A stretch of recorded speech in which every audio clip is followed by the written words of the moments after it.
আজকে তো দেখতেছি আশেপাশে কোনো বোতল নাই। ওই তো একটা বোতল, ওইটা দোকানি। না না ভাই, আপনাদের প্রজেক্টটা এত টাকা দিয়ে করা যাবে না, টাকা বেশি হয়ে যায়, এত টাকা করা যাবে না।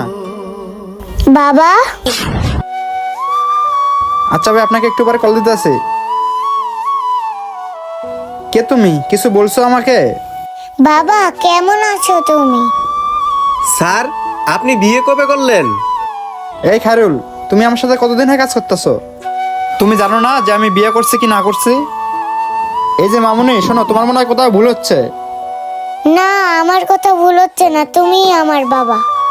আর আমি মিথ্যে বলবো কেন? মামুনি, আমি শুনেছি এই পৃথিবীতে নাকি একজনের চেহারার লগে নাকি 7 জনের মিল আছে। হয়তোবা সেই রকম তুমিও তোমার বাবার চেহারার সাথে আমার মিল পাইছো, তাই হয়তোবা তুমি ভুল করে আমাকে বাবা বলে ডাকতেছো।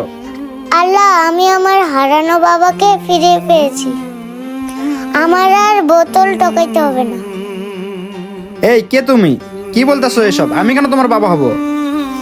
বাবা, তুমি আমার সাথে রেগে কথা বলবা না, আমার খুব কান্না পায়।